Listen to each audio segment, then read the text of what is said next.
Muy buenas noches, bienvenidos a El Hilo Negro.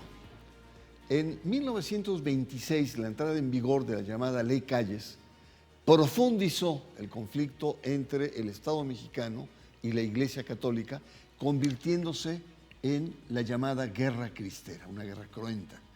Uno de los episodios más complejos, sangrientos de la época postrevolucionaria de México. A 100 años de este enfrentamiento que dejó miles de muertos y profundas heridas sociales, culturales, queda para comprender qué fue, cuáles son los motivos de este movimiento armado llamado la Cristiada y qué llevó a miles de fieles, principalmente campesinos, católicos, a tomar las armas. Qué responsabilidades tuvieron los distintos actores en la violencia. Esta emisión revisaremos la Guerra Cristera con una mirada histórica, crítica, acompañados por el gran historiador, analista político, el doctor Lorenzo Meyer. Bienvenidos, entonces, y para dar nuestro primer paso, para dar un pequeño contexto a este recuento histórico, vamos a ver la siguiente cápsula. Usted está en El Hilo Negro. Se cumplen 100 años de uno de los episodios más violentos de la historia postrevolucionaria en México, la Guerra Cristera. Este conflicto estalló en 1926, cuando el gobierno de Plutarco Elías Calles aplicó con mayor rigor las disposiciones anticlericales de la Constitución de 1917 y particularmente la llamada Ley Calles, que estableció sanciones para diversas actividades relacionadas con el culto religioso. La decisión enfrentó al Estado revolucionario con una insurrección católica que encontró especial fuerza en el centro y occidente del país. La suspensión del culto público decretada por la jerarquía católica a partir del 31 de julio de 1926 profundizó la tensión. Lo que comenzó como una disputa política y religiosa derivó en una guerra civil que convocó por igual a campesinos, sacerdotes, mujeres organizadas, militares, agraristas y comunidades enteras. El movimiento cristero llegó a organizar un ejército bajo el mando del general Enrique Gorostieta Velarde, mientras el gobierno respondió con tropas federales, fuerzas estatales y milicias agraristas. Por lo que aquello fue una guerra que estuvo marcada por una violencia extrema. Entre las víctimas estuvieron sacerdotes combatientes, mujeres y menores. Las estimaciones sobre el número de muertos varían, pero algunos expertos calculan cerca de 250,000 fallecidos tan solo de rebeldes cristeros y cientos de miles de personas más desplazadas por la violencia.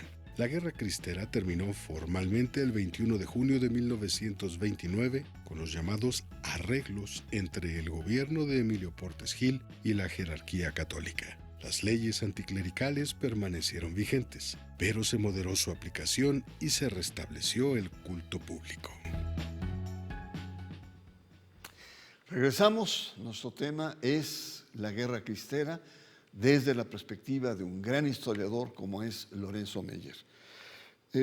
Doctor Meyer, cuéntanos, no solamente la Guerra Cristera es la confrontación entre el gobierno de Plutarco Elías Calles con la jerarquía, con la Iglesia. ¿Cómo entender más a fondo la Guerra Cristera en nuestro país? Buenas noches. Bueno, la pregunta es complejísima y necesitaríamos mucho tiempo. Pero básicamente la Guerra Cristera es como, espero que sea la culminación de un proceso muy largo, muy difícil, que consiste en separar a la Iglesia del Estado. La independencia mexicana nos dejó, entre otras herencias, la identidad entre gobierno e iglesia. En algunos episodios de la época colonial, los obispos podían ser virreyes. Los virreyes no podían ser obispos, pero al revés sí se podía. Y el siglo XIX vivió la gran, enorme lucha entre liberales y conservadores que tenía por objeto crear un Estado laico. Es un problema que costó ahí sí también una cantidad enorme de vidas, de sacrificios, de destrucción.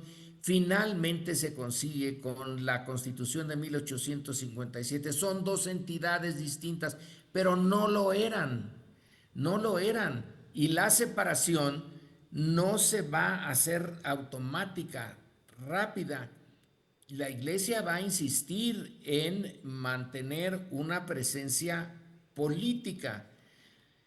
Y en realidad la ley Calles, que da origen a la rebelión cristera, le da el final de una cadena de hechos que llevan a esta larga y terrible lucha entre quienes, los liberales en este caso, deseaban la separación completa de iglesia y Estado y quienes no la querían. Y uno de esos momentos críticos es la Guerra Cristera. Entonces lo vemos como una herencia de un problema que no se había resuelto del todo, a pesar de las constituciones laicas de 1857 y de la de 1917. Creo que después de esta brutal lucha, bueno, más o menos queda claro que sí, México es un estado laico, pero que costó mucho trabajo hacerlo. Lorenzo, regresando en el tiempo, es evidente que la Iglesia, sobre todo a partir de Rerum Novarum 1891, desarrolla lo que se llama la cuestión social. El catolicismo en México y en diferentes partes del mundo adquiere mucho peso. Hay organizaciones sociales, sindicatos católicos, partidos católicos, en fin, orfanatos, universidades, etc. La pregunta es, los gobiernos post-revolucionarios, entre ellos Calles, temían a la Iglesia esta fuerza, esta base social que detentaban. Sí, en un sentido muy profundo, la educación, toda la estructura educativa que estaba en manos de la Iglesia en la colonia, tiene una impronta de la Iglesia innegable. Entonces, la existencia de estos nichos donde sigue dominando la visión católica y activa la Iglesia, universidades, escuelas en general, el orfanatorio también es una escuela.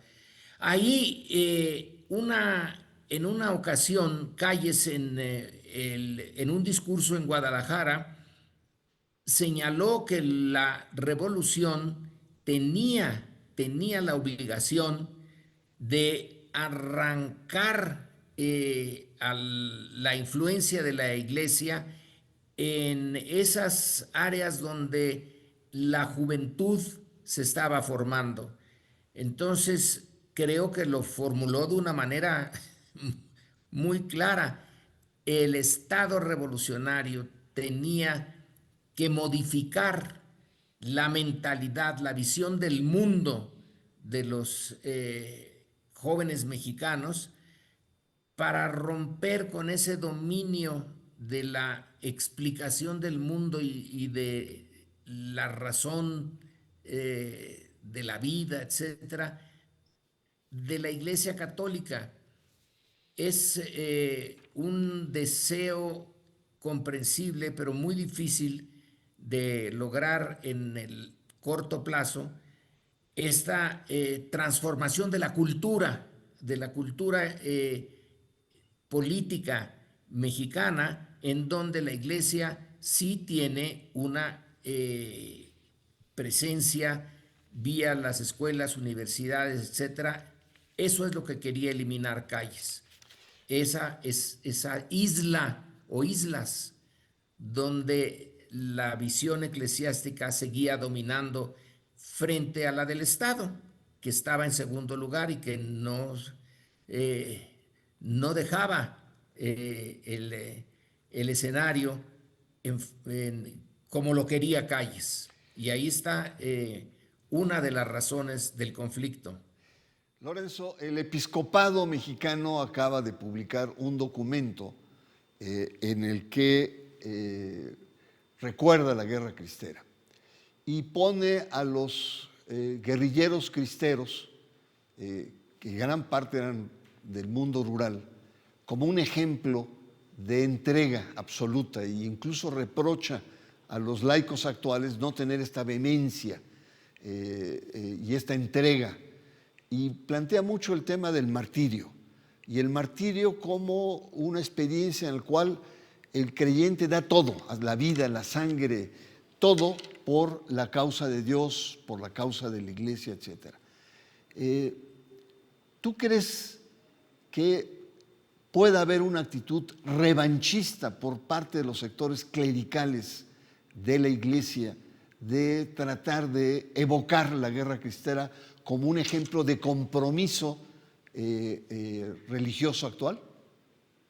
Bueno, yo no sabría, Bernardo, si el concepto de revanchismo es el adecuado. A lo mejor sí, pero el mundo en donde la razón de la existencia, la razón de la vida humana, todo el quehacer humano está en función de la interpretación que da la Iglesia Católica sobre la divinidad y la razón de ser del ser humano, bueno, se ha perdido. Y el recordar a los cristeros que sí, no hay duda de que estaban comprometidos con una visión del mundo centrada en la religión y en la iglesia.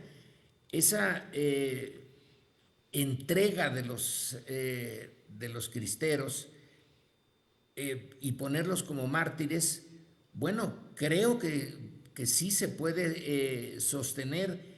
Ahora, es bien difícil que en la vida cotidiana actual se pueda repetir esa entrega. Esos son momentos críticos, momentos literalmente de vida o muerte. Eh, en el mundo normal, cotidiano en el que estamos, la iglesia tiene ya muchos flancos abiertos en su relación con el poder, con los ricos. El padre Maciel es un ejemplo de eso.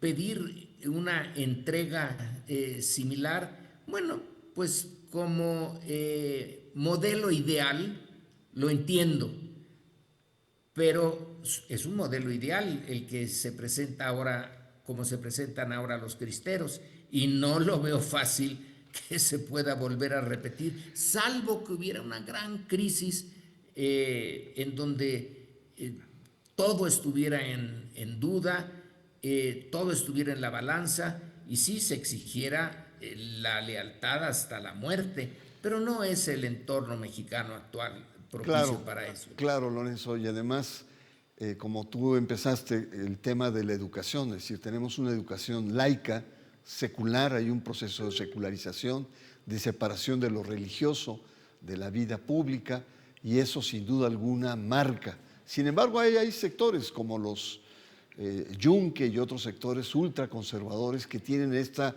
especie de imagen de epopeya, ¿no?, que difícilmente Sí. se podría reproducir.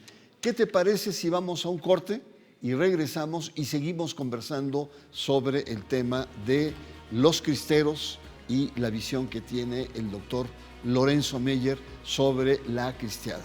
En un momento regresamos, usted está en el Hilo Negro.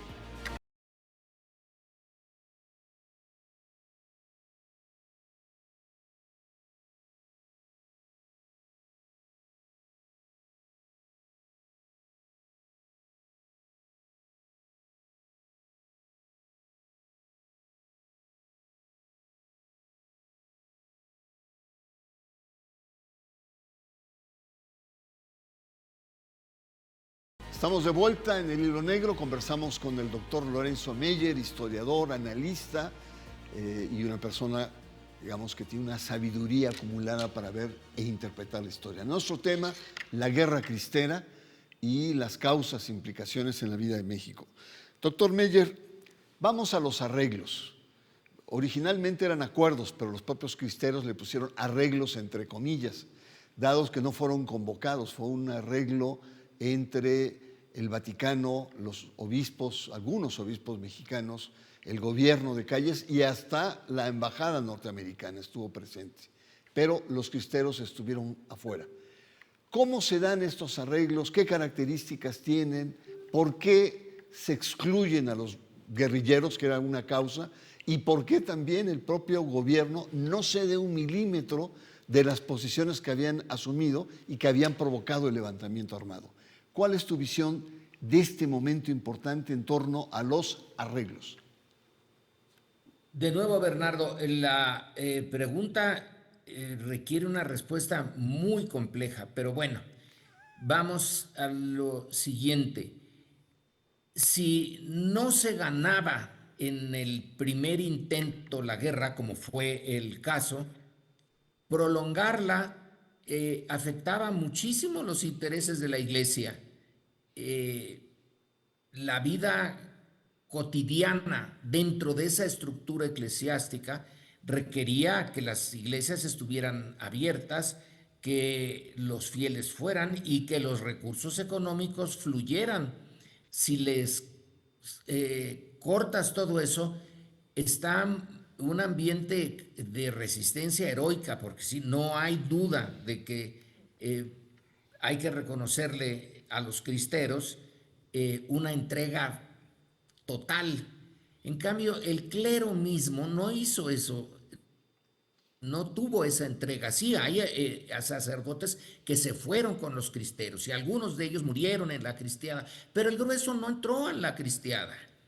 El grueso se mantuvo afuera, algunos en el exilio, pero la normalidad es la que le permite a la iglesia seguir teniendo recursos.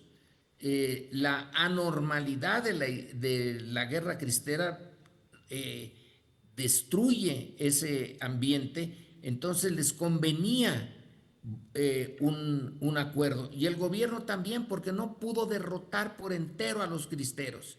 Es muy difícil derrotar a esos movimientos. Tú les llamas guerrilleros, creo que está bien. En algún momento parecieron un ejército casi irregular cuando el general Gorostieta lo encabezaba, pero sin la presencia de ese general no era posible en sentido de realismo brutal, no iban a ganar. Entonces la iglesia, que es la institución milenaria, dice, bueno, lleguemos a un arreglo. Pero el cristero normal, común y corriente, que ponía la vida en la lucha, esto es una lucha fantástica. ¿Cómo que van a llegar a un arreglo así, en donde todo vuelva a ser más o menos como era antes? Entonces, ¿para qué la lucha si los arreglos no causan un cambio drástico en las condiciones en que la iglesia funcionaba? Es la vuelta a la normalidad. Bueno, se entiende que el cristero común y corriente que pone la vida en la línea no esté particularmente de acuerdo con eso. Quería ganar la guerra, ganarla. Y si no la ganaba, el martirio, pero no el arreglo entre políticos. No, totalmente de acuerdo. Es decir, la iglesia opta por mantener la institucionalidad y evidentemente que llega a un acuerdo donde el gobierno, la verdad, no cambia nada, no mantiene su postura y más bien los obispos son los que cambian.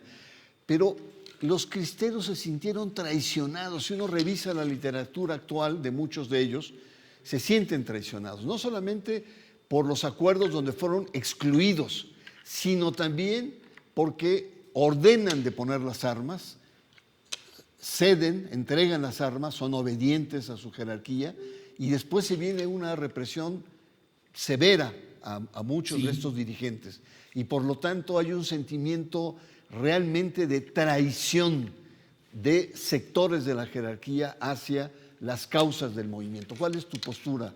Sí, yo creo, Bernardo, que aquí nos convendría a todos leer una novela que yo no la veo como novela, sino como autobiografía de un niño que ya la escribe cuando es adulto, un señor Estrada, que en los años 30 se va con su padre en Durango y con su familia, con su mamá, sus hermanos, a la lucha, a seguir la lucha cristera. Es la segunda cristiada. Y la obra, que son los recuerdos de niñez, entonces no es algo que haya inventado. Ahí ves con toda crudeza, por un lado, el enorme sacrificio que hizo ese grupo, que ya sabía que no iba a triunfar, pero el grupo se forma por algo muy claro. Cuando al padre de este señor Estrada le informa un jefe militar en Durango que tiene la orden de buscarlo y matarlo, que mejor se vaya y huya, entonces también entendemos esta parte de la segunda cristiada que no está tan bien estudiada, es que el Estado, los arreglos no fueron tan arreglos, sino que se buscó a jefes cristeros que habían depuesto las armas para eliminarlos. Entonces, en parte se sintieron traicionados y en parte se sintieron otra vez perseguidos. Y como queda en esta obra que se llama Rescoldo, son los rescoldos de la cristiada, es ya saber que se van a morir, que los van a matar, pero que van a ganar el cielo, que eso no hay duda. Entonces están dispuestos a pagar en esas condiciones, perseguidos por el ejército, pagar con su vida el alcanzar el martirio y la vida eterna con ese sacrificio. Y bueno, el punto es que sí los destruyen.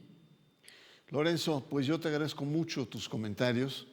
Es un tema, se quedaron muchas preguntas acá, si hay huella, si se ha cicatrizado, en fin, muchos temas, pero como dices tú, cada pregunta quizás requeriría no uno, sino varios programas. Agradezco mucho tu esfuerzo y tu síntesis.